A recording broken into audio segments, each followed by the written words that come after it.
Hey guys! Hi! Here we are again to read Evangeline Mudd and the Golden-Haired Apes of the Icky Nasty Jungle by someone you know. Well, it's happening. Me, David Elliott, and illustrated by Andrea Wesson. There's Evangeline swinging from a vine. I guess you know where she's going to end up, right? Let's see. Oh yeah, I'm wearing another hat today. This hat is from the country of Nepal. And a Nepalese friend of mine gave it to me. And I think it looks really nifty. I like it. Kind of cheers me up when I need a little cheering up. And you could pause this now and go get a hat too, if you want. Maybe you have one from Nepal. Doesn't have to be. Could be from anywhere. A baseball cap would be just fine. Okay, let's see what's happened. Oh yeah, in chapter 9, Evangeline's parents had not shown up. And she wrote a letter to, Evangeline wrote a letter to Dr. Aphrodite Pickafley, but she hadn't heard anything. Oh, I wanted to say one thing about Dr. Aphrodite Pickafley's name. You know, before we have India Terpsichore, and we talked about the muses, right? And they came from Greek mythology, the 9 muses, which are kind of goddesses of inspiration. And then we have Aphrodite Pickafley. So Aphrodite, right, is also from mythology. Aphrodite is the Greek goddess of love. And I thought that would be a good name for somebody who maybe has a loving temperament. We haven't met Dr. Aphrodite Pickafley yet, so we'll have to see if she's named properly. But you'll kind of see that I like the Greek myths. They're such great stories. My favorite god, I think, is Poseidon because he's so tricky. But you can see that I use these myths in my work. Not just in this book, but in many others too. Okay, we better see what's going on in Chapter 10, Foul Play. Oh no. One afternoon, toward the beginning of her 4th month at Mudd's Manor, Evangeline was sitting at her bedroom window when a small black car stopped in the middle of the street in front of the house. This in itself was nothing unusual. Black cars pulled up in front of the mansion all the time. Melvin Mudd was constantly being visited by the rich ladies and gentlemen who bought his jackets, and their cars always seemed to be black, even the windows. But this car definitely did not belong to one of Melvin Mudd's customers. Melvin's customers drove only the latest models, with telephones and televisions and refrigerators and satellite homing devices and who knows what else. This car looked like it had been made before there even were telephones.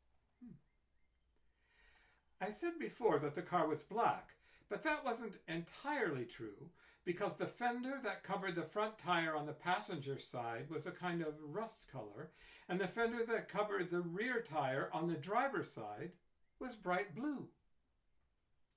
Smoke was seeping out from under the hood, and every once in a while the car would make a loud popping noise and hop off the ground, as if it had a very bad case of the hiccups. "It must be another animal nut," Evangeline said aloud.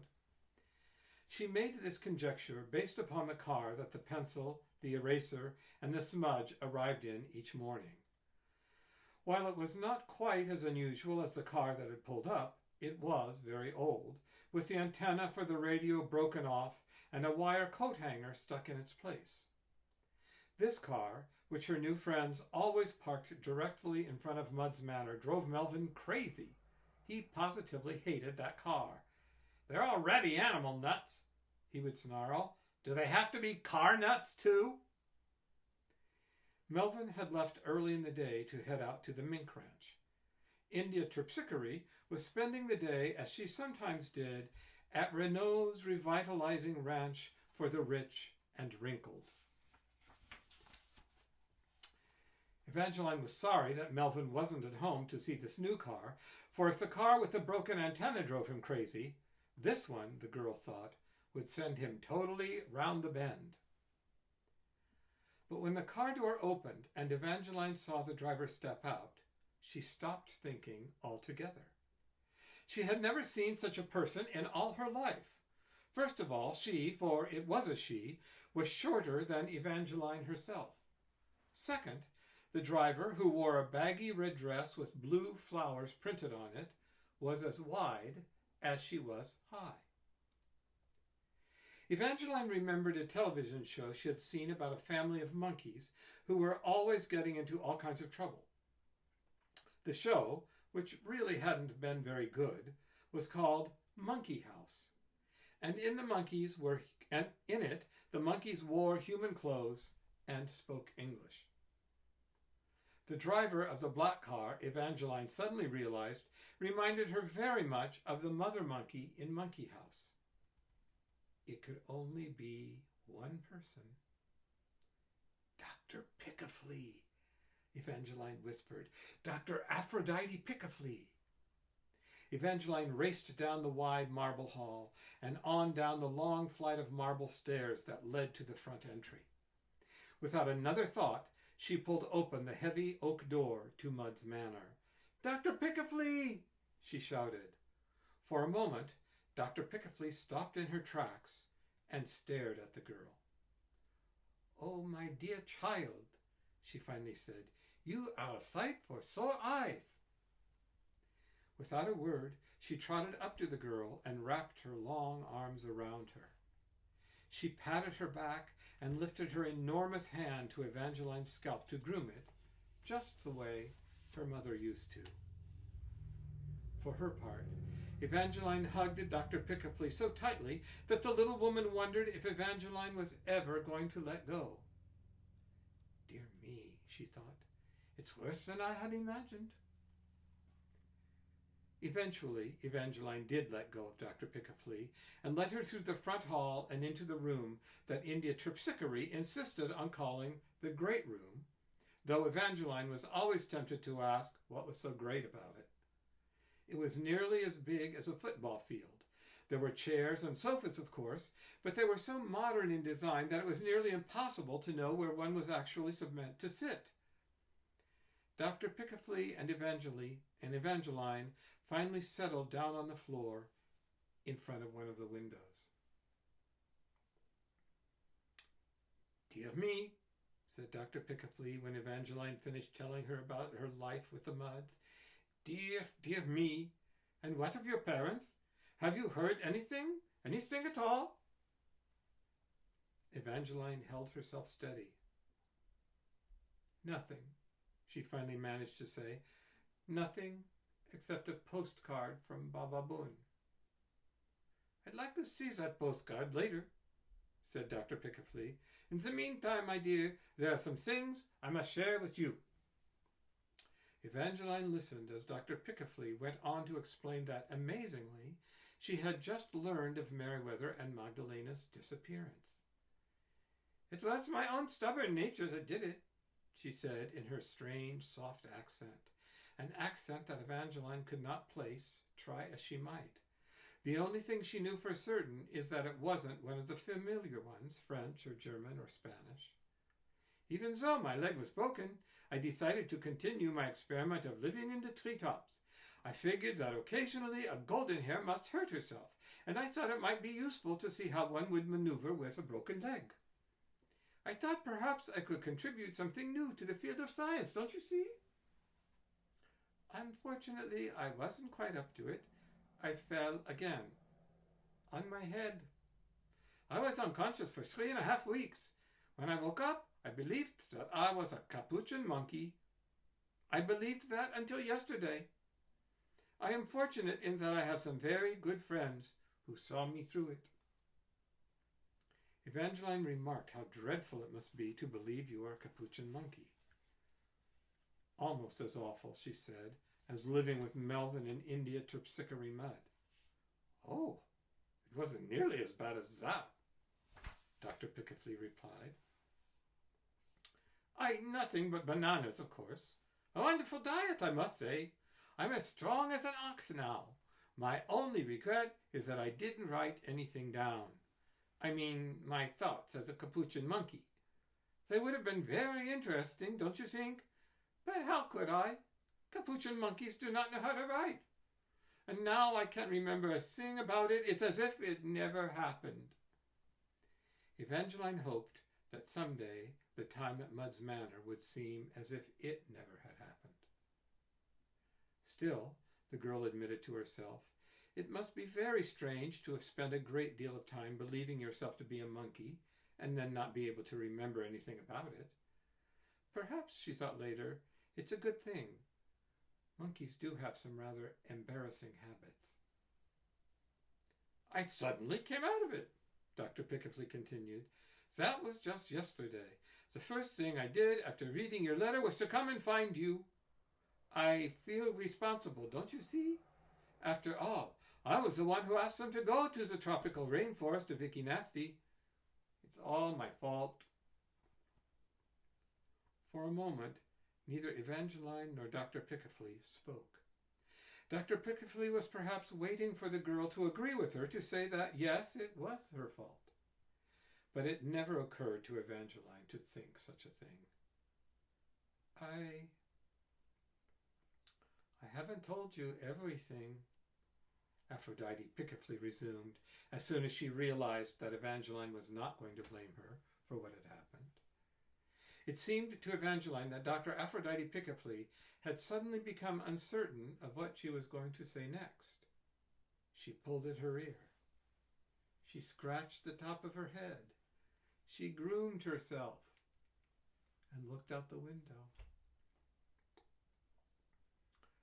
I have reason to believe, she finally continued, that there may have been some foul play. Evangeline wasn't absolutely sure that she knew what foul play meant. The only thing she knew for certain was that it almost always involved trouble. Foul play? She asked. What do you mean? That's what I intend to find out, Dr. Pickifley responded, by going to the rainforest of Evangelines myself. Evangeline jumped up from the floor. You mean you're going to look for them? She shouted. That's exactly what I mean, Dr. Pickifley answered, standing up herself. Before Dr. Pickifley could say another word, Evangeline left the good doctor standing in the living room and ran toward the stairs. Where are you going, child? Dr. Pickifley called out after her. To get my things, Evangeline answered.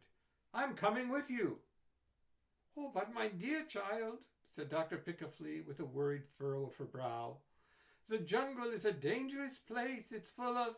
I know all about the little wormy things and the mosquitoes, the girl said, a little more loudly than she had meant to. She knew it was very rude to interrupt, and as a rule tried never to do it, but there are times when a person's feelings are more important than good manners.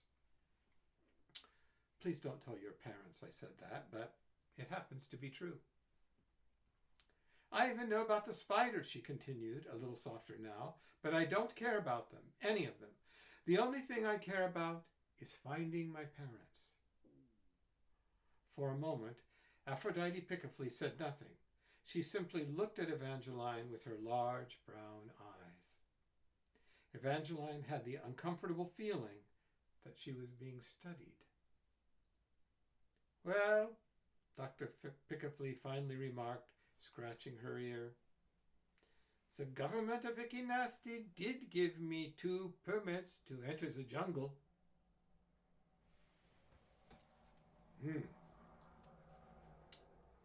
Let's see.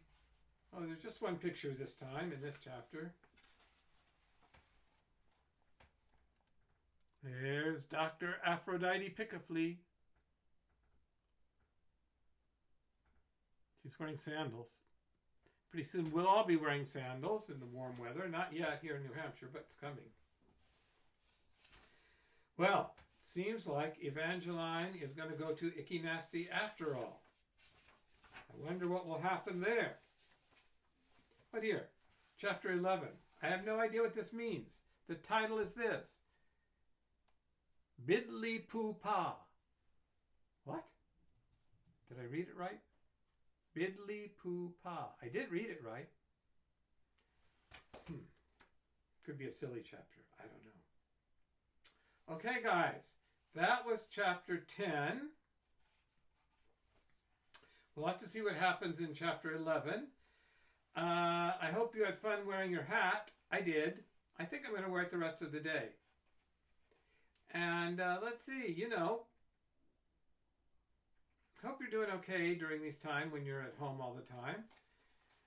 It's easy to get in a bad mood sometimes. It's easy to get grumpy. I understand that. I feel like that sometimes too. But you know what I always say. Be good to the people in your house. Give a thought to someone else today. Even if you have kind of a bad situation, there's probably somebody who has one not even as good as yours. I'm thinking about those people too. Okay, guys.